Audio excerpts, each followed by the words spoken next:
কামাল হত্যাকাণ্ডে জড়িত আরো 3 জনকে গ্রেফতার করেছে পুলিশ। দুপুরে এই প্লট থেকেই মেলে চা দোকানি মোহাম্মদ রফিক ও তার সহযোগী সাব্বিরের মরদেহ। এই জমিতে টিন শেডে ছিল রফিকের চায়ের দোকান। আমাদের জানা মতে প্রায় 800-এরও বেশি জীবন আমরা হারিয়েছি স্বৈরাচারী শক্তির হাতে। দর্শক শ্রোতা, হঠাৎ এটা কি দেখা গেল, অল্পের জন্য নাকি বেঁচে গেল ডক্টর ইউনূস সাহেব। দর্শক, আপনারা জানেন যে জাতিসংঘে ভাষণ দিতে উঠেছিলেন ডক্টর ইউনূস, এবং সেখানে অবশেষে এটা কি ঘটে গেল। এই দিকে একজন আওয়ামী লীগের এক নেতাকেও গ্রেফতার। দর্শক, আজকে ভিডিও খুব ইম্পর্টেন্ট ভিডিও, যার কারণে সম্পূর্ণ ভিডিওটা না টেনে দেখতে চেষ্টা করবেন। তো কথা না বেরিয়ে চলুন আমরা ভিডিও মূল আলোচনা চলে যাই। ভিডিও মূল আলোচনা চলে যাওয়ার আগে আপনার কাছে আমার ছোটো করে একটু অনুরোধ, আপনি প্রত্যেক মুহূর্তের আপডেট পেতে চাইলে অবশ্যই চ্যানেলটি সাবস্ক্রাইব করে দেবেন এবং পাশে থাকা বেল আইকনটি ক্লিক করে দেবেন, তাহলে প্রত্যেক মুহূর্তের আপডেটগুলো সবার আগে পৌঁছবে আপনার কাছে। দর্শক, কথা না বেরিয়ে চলুন আমরা আসলে ঘটনাটি তাহলে বিস্তারিত দেখে আসি। গুলশান 2 নম্বরের 108 নম্বর রোডের খালি প্লট এটি। সিসিটিভি ফুটেজে সেখান থেকে কয়েকজনকে দেখা যায় মালামাল বের করতে। দুপুরে এই প্লট থেকেই মেলে চা দোকানি মোহাম্মদ রফিক ও তার সহযোগী সাব্বিরের মরদেহ। এই জমিতে টিন শেডে ছিল রফিকের চায়ের দোকান। গেল 2 দিন দোকান না খোলায় কিছু সন্দেহ হচ্ছিল তার নিয়মিত ক্রেতাদের। দীর্ঘ সময় ফোন বন্ধ থাকায় ভিতরে ঢুকলে দুজনের মরদেহ পড়ে থাকতে দেখেন স্থানীয়রা। তো শুক্রবারে যেহেতু ওনার দোকান বন্ধ ছিল, সেক্ষেত্রে আমাদের একটু সন্দেহ হয়েছে দোকানটা বন্ধ কেন। তো আমরা 2টা লোককে দিয়ে উপরে উঠে দেখলাম যে আসলে ভিতরে কি ওনার রুমে কি তালা লাগানো আছে কি না রুম খোলা, যেহেতু এখানে তালা লাগানো সেটা দেখার জন্য। যখন এখানে দেখতেছে যে রুমে তালা লাগানো, তখন বললাম যে না, উনি মনে বাইরে গেছে। তো ওনার বড় ছেলে ফোন দিচ্ছে এখানকার এক লোকের যে আমার বাবা কি এখানে আছে কিনা একটু দেখেন। তো ওনার তো ফোন বন্ধ পাইতেছে। তা ওনার আশেপাশে কেউ ওনার ফোন দিয়ে পাচ্ছে না। তার ছেলেও পরে আসে খোঁজখবর দেয় ভিতরে কেউ নাই। পরে ভিতরে যায় দেখে ওনার খাটের উপরে উনি আর ওনার স্টাফ, খাটের উপরে একটা ইটা আছে। আমার সম্ভবত ইটা দিয়ে ওরা আগে মাথায় আঘাত করছে দুজনকেই ঘুমে থাকা অবস্থায়। তারপরে কিছুটা দিয়ে কুপাইছে, কুপায়া ওনাকে মারা হয়েছে। ওনার ভিতরে ওনার সিগারেট ছিল 5-6 লাখ টাকার মতন সিগারেট ছিল। আমরা জানি, আমরা আমার কাস্টমার। রফিকের গ্রামের বাড়ি বরিশাল সদরের দবদবিয়ায়, আর সাব্বিরের বাড়ি ময়মনসিংহের গৌরীপুর উপজেলায়। সাব্বির ছাড়াও আরো একজন কর্মচারী ছিলেন দোকানে, তাকে এখনো খুঁজে পাচ্ছেন না স্থানীয়রা। দোকানদার অন্তত ছিল ভালো, সে মুরব্বী মানুষ, সে কর্মচারী দিয়ে দোকানদারি করে। অনেকগুলা কর্মচারী আসছে, তাদের সাথে আমারও ভালো ব্যবহার ছিল, মাল রাখছে, কিছু হয় নাই। কিছুদিন আগে, সপ্তাহখানেক আগে একটা লোক আনছে, যে একজনের দিয়ে পারে না, উনি খুব হয়ে যায়, আরেকজন লোক আনছে। উনি সারা কাজ করতো, একজন কর্মচারী আগের থেকে কাজ করতেছে। পরে আবার নতুন করে মানে যে এই কালো করে লোক খাটো এর আনছে, মানে সপ্তাহখানেক আগে হবে। পুরাতন মানে মাস 2 হইব, মানে কর্মচারী দিয়ে দোকানদারি করায়। কেউ চলে যায় আবার আসে, আবার যায় আবার আসে। ওই ছেলেটার আমি জানি না কোথা থেকে আনছে, কি আসবে সেটা আমি জানি না।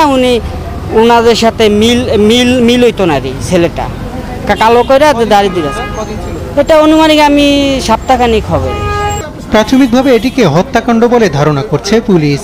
ওনার ছেলে আমাদেরকে ফোন দিয়েছে, ঘটনাস্থলে গিয়ে আপনার এই লাশ পেয়েছি। এখানে সিআইডি ক্রাইম সিন আসছে, ডিবি র্যাব সবাই আসছে, এসে আমাদেরকে অ্যাসিস্ট করছে। আমরা এখন জিনিসটা তদন্তাধীন আছে, আমরা চেষ্টা করতেছি এই মূল রহস্য উদ্ঘাটনের জন্য। অপরাধীদের ধরতে আশপাশে সিসিটিভি ফুটেজ পরীক্ষা করছে আইন শৃঙ্খলা বাহিনী। তো দর্শক, আপনার ভিডিওটি দেখলেন, ভিডিও দেখে যদি আপনার কোনো মন্তব্য থাকে তাহলে অবশ্যই কমেন্ট বক্সে কমেন্ট আপনার মূল্যবান মন্তব্য জানিয়ে দিবেন। দর্শক, এখন আমরা পরবর্তী আরেকটি ভিডিও দেখব, যেটা দ্বারা আমরা আরও কিছু তথ্য আমরা জানতে পারবো। দর্শক, চলুন আমরা সেই ভিডিওটি বিস্তারিত দেখে আসি। আয়োজনগুলো আমূল রূপান্তরের এক নতুন সম্ভাবনার দ্বার উন্মোচন করেছে। আমাদের ছাত্র ও যুব সমাজের আন্দোলন প্রথম দিকে মূলত ছিল বৈষম্য বিরোধী আন্দোলন, পর্যায়ক্রমে তা গণ আন্দোলনের রূপ নিয়েছে। এরপর সারা পৃথিবী অবাক বিস্ময়ে দেখেছে কিভাবে সমগ্র বাংলাদেশের মানুষ একনায়কতন্ত্র, নিপীড়ন, বৈষম্য, অবিচার ও দুর্নীতির বিরুদ্ধে রাজপথ ও সামাজিক যোগাযোগের মাধ্যমে দৃঢ়ভাবে রুখে দাঁড়িয়েছিল। আমাদের ছাত্র জনতা তাদের অদম্য সংকল্প ও প্রত্যয়ের মাধ্যমে একটি স্বৈরাচারী ও অগণতান্ত্রিক শাসন ব্যবস্থা থেকে আমাদের মুক্তি এনে দিয়েছে। তাদের এই সংকল্পের মধ্যেই আমাদের দেশের ভবিষ্যৎ নিহিত।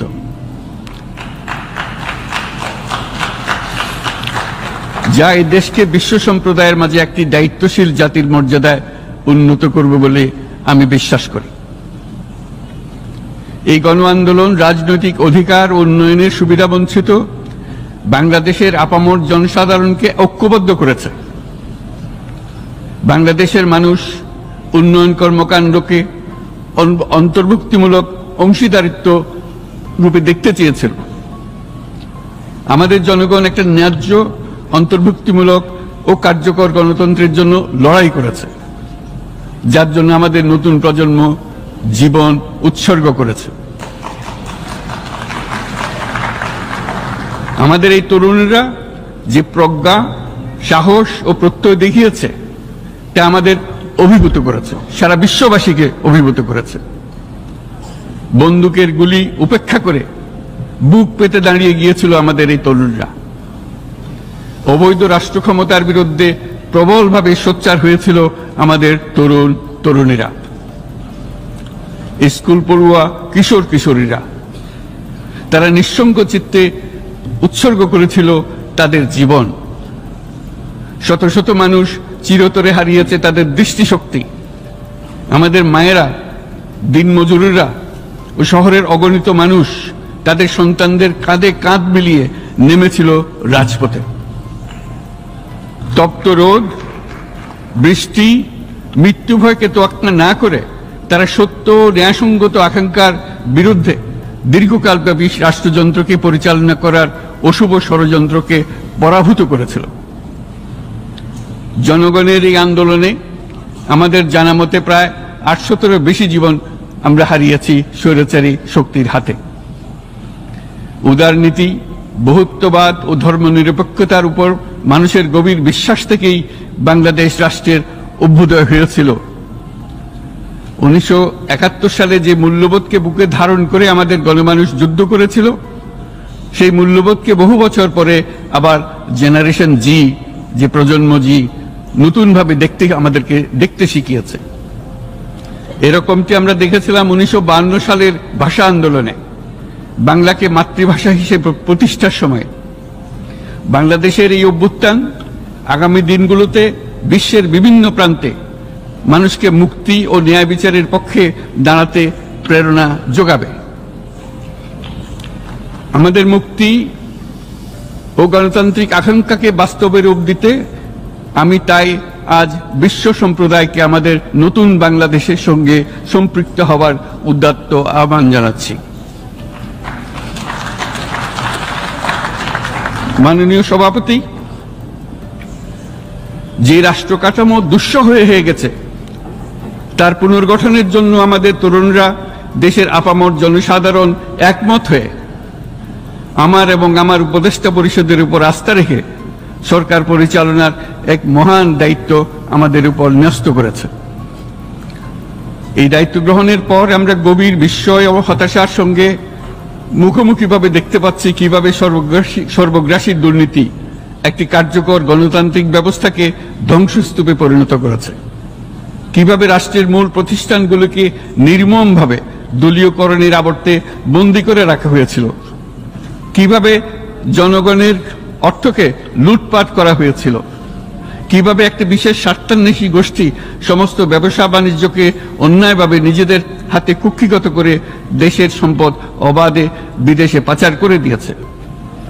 এক কথায়, তো দর্শক, আপনারা সম্পূর্ণ ভিডিও দেখলেন। এই সম্পূর্ণ ভিডিও দেখে যদি আপনার কোনো মন্তব্য থাকে তাহলে অবশ্যই কমেন্ট বক্সে আপনার মূল্যবান মন্তব্য জানিয়ে দেবেন। তো দর্শক, কথা বলতে বলতে আমরা ভিডিও শেষ পেয়ে চলেছি। ভিডিও শেষ করার আপনার কাছে বলছি, বর্তমান যে পরিস্থিতি চলছে এবং ডক্টর ইউনূস সাহেব তিনি জাতিসংঘে গিয়েছেন এবং আগামীতে আমাদের বাংলাদেশ নিয়ে কি পরিকল্পনা হচ্ছে সে বিষয়গুলো সবার আগে যদি জানতে চান তাহলে অবশ্যই আমাদের চ্যানেলটি সাবস্ক্রাইব করে রাখবেন এবং পাশে থাকা বেল আইকনটি ক্লিক করে দেবেন, তাহলে প্রত্যেক মুহূর্তের আপডেটগুলো সবার আগে পৌঁছবে আপনার কাছে। তো দর্শক, ভিডিওটি এখানে শেষ করছি। সবাই ভালো থাকবেন, সুস্থ থাকবেন। আল্লাহ হাফেজ।